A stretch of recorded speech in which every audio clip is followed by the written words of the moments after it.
ሰላም ከመይ ጸንሖታ ፍትዋትን ክቡራትን ተኸታተልቲ ደደቢት ቲቪ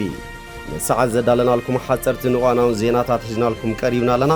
ክትከታተሉና ዓድመናዩ ብቀንዲ ኣርእስተ ነጥብታቶም ክንፍልም ቅዱስ ሲኖዶስ ኦርቶዶክስ ተዋህዶ ቤተ ክርስቲያን ትግራይ መንበረ ሰላማ ከሳቴ ብርሃን ላዕለዋይ ቤተ ክህነት ኣብ ማእከላት መዕቆብ ተመዛበልቲ ዝግበር ሓገዝ ክጠናኸር ጸዊዑም በዚ ድማ ናይ 3 ሚልዮን ቅርሺ ሓገዝ ወሲንሎም ኣብ ትግራይ ጋጢሞም ዝነበሩን ዘለውን ጸገማት ንምፍታሕ ምስ መንግስት ፌደራል ቀሪብካ ምርድዳእ ክግበር ከም ዝተኻለ ፕሬዝዳንት ጀነራል ታደሰ ወረደ ሓቢሮም ነጋዶ ትግራይ ኣብ ስጋኣት ከኣትው ጌርካ ቁጠባ ትግራይ ንምድኻም ዝስራሕ ዘሎ ሽርሒ ኣይንቕበሎን ክብሉ ነጋዶ ከተማ ዓዲግራት ገሊጾም ኣሜሪካ ምስ ኢትዮጵያ ትርከበን ሃገራት እትፍርሞም ዘላ ስምምዓት ኣዝዩ ዘሰክፍ ምዃኑ ተገሊጹ ናብ ዝርዝሩ ሰጊርና ኣለና ምስ ዕለታዊ ዜናታት ቢንያም ሓድሽ ሰናይ ምክትታል ቅዱስ ሲኖዶስ ኦርቶዶክስ ተዋህዶ ቤተ ክርስቲያን ትግራይ መንበረ ሰላማ ከሳቴ ብርሃን ላዕለዋይ ቤተ ክህነት ኣብ ማእከላት መዕቆብ ተመዛበልቲ ዝግበር ሓገዝ ክጠናኸር ጸዊዖም ቅዱስ ሲኖዶስ ኦርቶዶክስ ተዋህዶ ቤተ ክርስቲያን ትግራይ ኣብቲ ሓደጋ ጥሜት ተጋጢሙሉ ዘሎ ማእከል መዕቆብ ተመዛበልቲ ሕንጻጽ ብኣካል ተረኺቡ ከም ዝሕግዝ ድማ ኣፍሊጡሎም ነቲ ካብ መረበቱ ተመዛቢሉ ኣደዳ ጥሜትን ሞትን ዝኸውን ዘሎ ህዝቢ ግዝያውን ዘላቕን ፍታሕ ንምቕማጥ ንግዚኡ 3 ሚልዮን ቅርሺ ክሕግዝ ወሲኑ ከም ዘሎ ድማ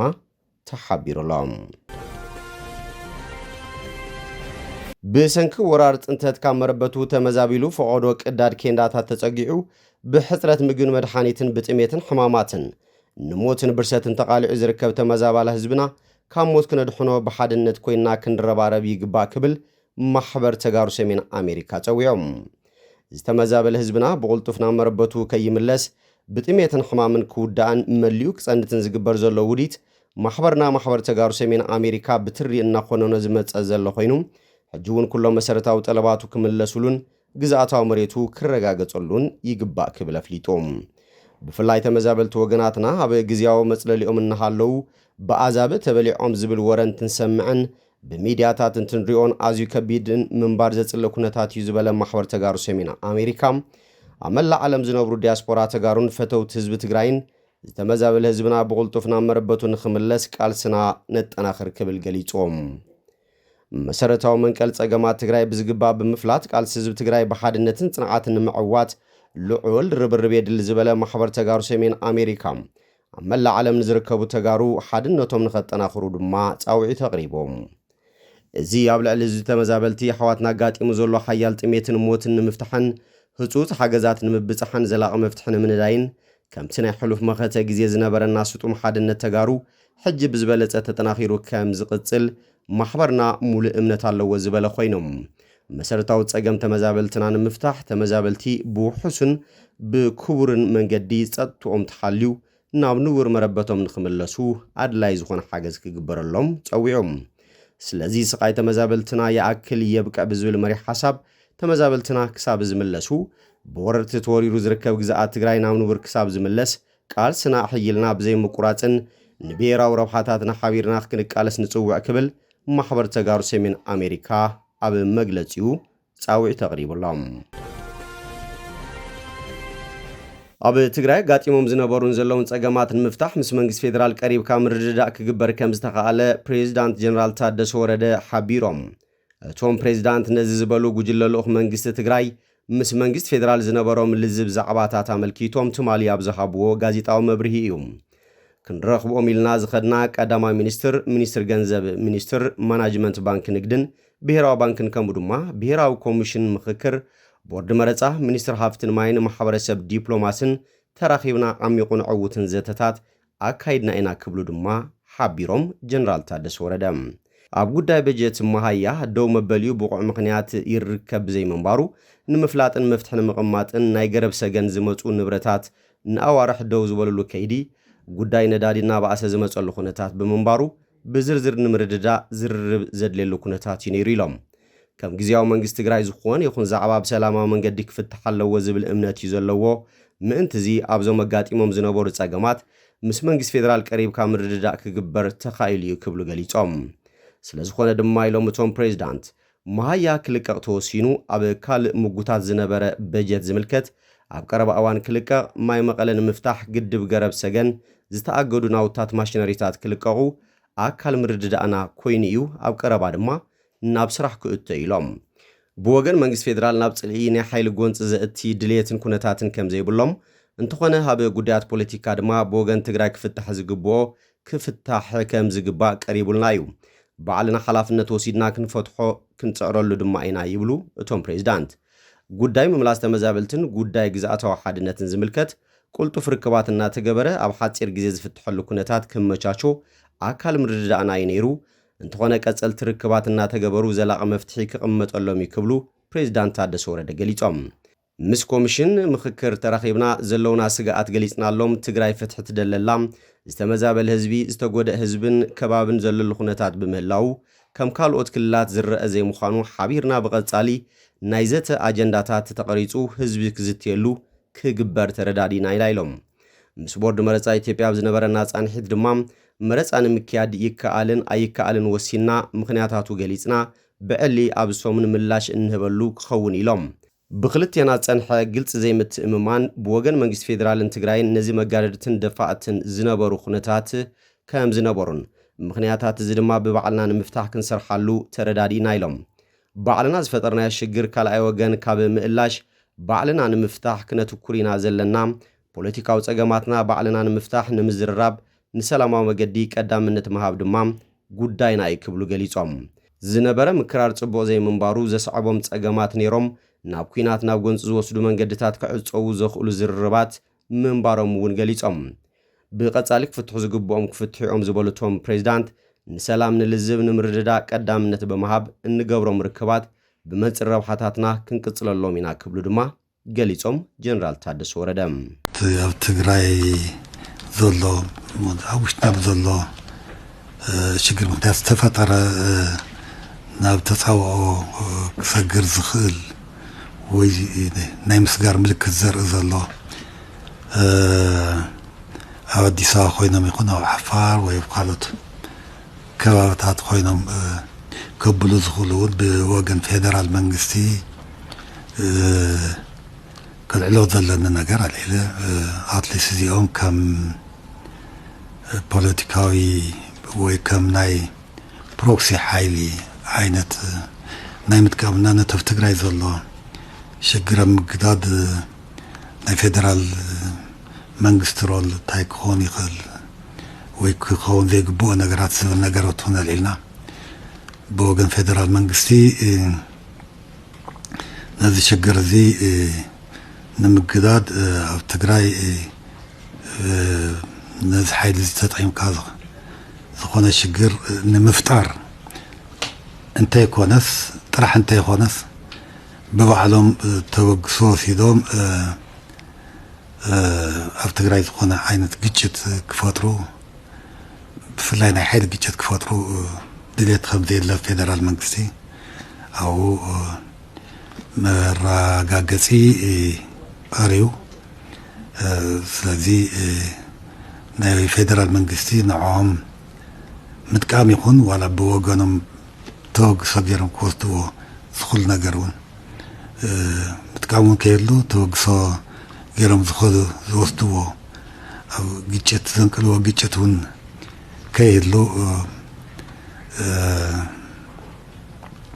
ሓሳብ ቀሪቡ እዚ እውን ጽቡቕ ምርዳእ እዩ ነይሩ ማለት ብፌደራል መንግስቲ ከምኡ ዓይነት ድሌት ከም ዘየለ ዋላ ብሓደ ሓደ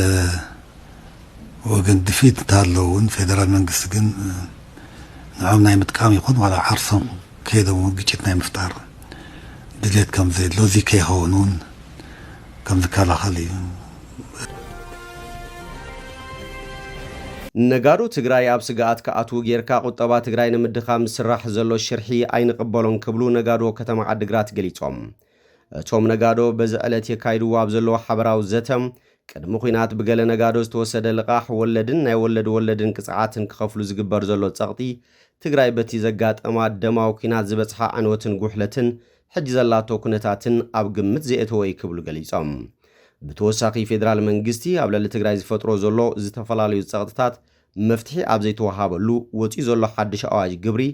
ነጋዳይ ትግራይ ኣብ ርእሲ ምድኻሙ ብዝበለጸ ንኽዳኸም በሪ ዝኸፍት ስለ ዝኾነ ዳግም ክምርመር ኣተሓሳሲቦም እቶም ነጋዶ ድሕርቲ ዘካየድዎ ዘተ ኣብ ሕንጻጽ ይኹን ካልኦት መዕቆብ ተመዛበልቲ ንዝርከቡ ወገናት ከመይ ደገፋቶም ኣጠናኺሮም ከም ዝቕጽሉሉ ድማ ክዝትዩ ትጽቢት ተገይሩሎም እዚ ከምዚ ኢሉ እናሃለወ ኣካላት ኣመራርሓ ነጋዶ ከተማ ዓዲግራት ኣብ ዙርያ ኣመላልሳ ውዝፍ ዕዳን ሓድሽ ኣዋጅ ግብርን ተቃውሞኦም ንምስማዕ 21 ታሕሳስ 2018 ዓ.ም ኣብታ ከተማ ሰላማዊ ሰልፊ ክካየድ ከም ዝጸውዑ ዝፍለጥ እዮም ኣሜሪካ ምስ ኢትዮጵያ ትርከበን ሃገራት እትፍርሞም ዘላ ስምምዓት ኣዝዩ ዘሰክፍ ምዃኑ ተገሊጾም ምምሕዳር ፕሬዚዳንት ዶናልድ ትራምፕ ናብ ስልጣን ካብ ዝምለሳት ሒዙ ኣሜሪካ ብመንገዲ ትሰፊሕ ናይ ረድኤት ትካል ዩኤስኤድ ኣቢላ ንሃገራት እትህቦ ዝነበረት ኩለ መድያዊ ደገፍን ምትሕባርን ክተጉድሎ ጸኒሓ እያ በኣንጻሩ ብፍላይ ኣብ ጽላት ጥዕና ሓድሽ ኣገባብ ክተተግብር ጀሚራላ እቲ ኣሜሪካን ፈርስት ግሎባል ሄልት ስትራቴጂ ተባሂሉ ዝተሰመየ ሓድሽ ውጥን ዓለማዊ ፖሊሲ ጥዕና ምስ ናይ ወፃኢ ሓገዝ ዘጣመረ እዩ ኣብ ዝሓለፉ ሒደት ኣዋርሕ ነቲ ስትራቴጂ ንምትግባር ምስ ዝተፈላለያ ሃገራት ስምምዓት ተፈሪሞም እዚ ሓድሽ ኣገባብ ነቲ ቅድሚ ሕጂ ብዘይ መንግስታዊ ትካላት ኣቢሉ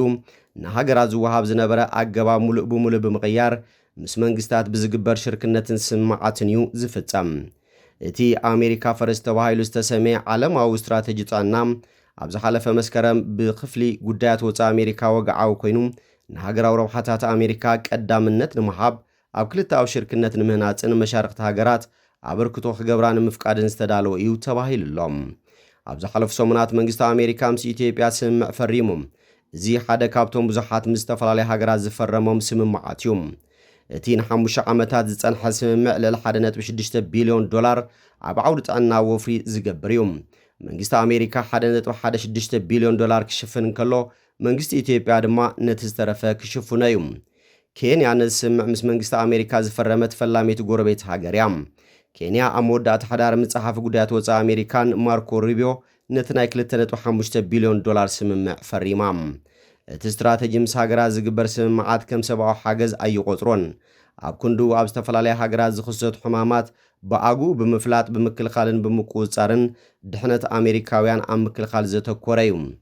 እቲ ውጥን ውድብ ጥዕና ዓለምን ካልኦት ትራምፕ ዝነቕፎም ሃገራውያን ትካላት ጥዕናን ከምኡውን ኣብ ትሕቲ መንግስቲ ኣሜሪካ ዝነበሩ ዩኤስኤድን ፔፕፋርን ብገንዘብ ብምድጋፍ ስራሓት ከካይዱ ኣብ ክንዲ ምግባር ኣብ መንጎ ኣሜሪካን መንግስታትን ብዝግበር ሓበራዊ ስምምዕ ዝምወል እዩ እቲ መስርሕ ብቐጥታ ተጠቀምቲ ኣብ ክንዲ ምርካብ ምስ መንግስታት ኣብ ዝግበር ሽርክነት ዘተኮረ ክኸውን ሓደ ካብ ዕላማ ናይዚ ሽርክነት ሃገራት ሕማማት ቅድሚ ናብ ኣሜሪካ ምብጽሖም ናይ ምፍላጥን ምዕጋትን ዓቕመን ምጥንኻር እዩ ኣብ ካልኦት ሃገራት ዘለዉ ስርዓታት ጥዕና ብምጥንኻር ዝያዳ ዓርሰን ክኽእላ ምግባር እውን ይጥመት እንተኾነ እቲ ስትራቴጂ ነቐፌታታት ይገጥመሎም እዚ ለውጢ ዓለማዊ ስርዓት ጥዕና ክዳኸምን ኣገደስቲ ኣገልግሎታት ክቋረጹን ምኽንያት ክኸውን ከም ዝኽእል ድማ ክኢላታት ይገልጹም ብተወሳኺ ቀደም ኢሉ ዝተኸስቱ ለበዳታት ንምቁፅጻር ዝኽእል ኩለ መድያዊ ምትሕብባር ክሃስዮ እዩ ዝብል ስጋት የሻቕሎም ኣብ ኣፍሪካ ይኹን ካልኦት ከባብታት ዝርከቡ ሲቪላዊ ማሕበራት ምስ ኣሜሪካ ዝፍረሙ ዘለዉ ክልታዊ ስምምዓት ዝምልከት ሕቶታት የልዕሉ እዮም ዘለዉ ፍትሓዊ ክፍፍል ረብሓታት ዘረጋግጽ ኩነታት ኣብ ዘየለወሉ ኩነታት ንነዊሕ ግዜ ዝጸንሕ ሃገራዊ ስምምዓት ጥዕናን ምኽፋል ቅምሶታትን ሃገራት ዝግበአን ረብሓታት ከም ዝኸልእን ይምጉቱ ብተወሳኺ ኣብ መንጎ ኣሜሪካን ሃገራትን ዝካየድ ስምምዕ ንላዕላውነት ሃገራውን ዞባውን መረዳእታታት ጥዕና ዝጻባእን ነቲ ብልዝብ ዝተዳለወ ሃገራዊ ቅርጺ ዘዳኸምን ምዃኑ ይገልጹ ሃገራት ምስ ኣሜሪካ ብዝገብሮ ስምምዓት ስርዓታት ምሕደራ መረዳእታ ጥዕናና ምሕያል ዝግበር ትኹረት እናወሰኸ ክኸይድ ምዃኑ እውን መንግስቲ ኣሜሪካ ድማ ኣብዛ ዓብዪ እጃም ክህልዎ ምዃኑ ይገለጽ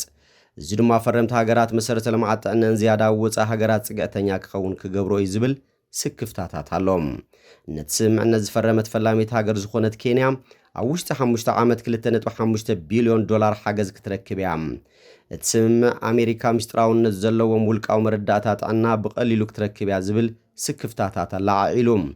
ገለ ኬንያውያን እቲ ስምምዕ ንኣሜሪካ ከም ሕክምናዊ መረዳእታታት ኤችኣይቪን ዓባይ ሰዓልን ከምኡውን መዛግብቲ ክታበት ኬንያውያን ዝኣመሰሉ ውልቃዊ ሕክምናዊ ሓበሬታታት ክትረክብ ከየኽእላ ብምስጋእ ሙሉእ ትሕዝቶ ናይ ስምምዕ ወግዓዊ ክኸውን ይጠልቡ ኣለዉ ብዙሓት ኬንያውያን ብመሰረት መንግስቶም ዝርዝር ምስ ኣሜሪካ ዝፈረመ ስምምዕ ወግዓዊ ክግበር ዘቕረብዎ ሕቶ ወግዓዊ ተገይሩሎም ሓደ ካብቶም ነቲ ጉዳይ ናብ ቤት ፍርዲ ዘቕረቡ ጉጅለታት ዝኾነ ፌደሬሽን ሸማቶ ኬንያ እቲ ሃገር ኣገደስቲ መረዳእታታት ስርዓት ጥዕና ብምሃብ ሃገራዊ ረብሓታታ ኣብ ሓደጋ ተውድቕ ከም ዘላ ገሊጾም ሚኒስትር ጥዕና ሃገር ኣብ ዘውፅኦ መግለጺ እቲ ስምዕ ብመሰረት ግቡእ መስርሕን ሙሉእ ብምሉእ ላዕላውነት ዋንነት ዳታን መሰለ ኣእምራዊ ንብረትን ሃገርና ብምኽባር ዝተበጽሐ እዩ ክብል ገሊጾም እምባር ከስፍትዋትን ክቡራትን ተኸታተልቲ ደደቢት ቲቪ ንሰዓት ዘዳልናልኩም ዜናታት ነዚኦም ይመስሉ ስለትምክትታልኩም ኣመስጊና ብኻልኦት ክሳብ ንራኸበ ሰናይ ንዓኹም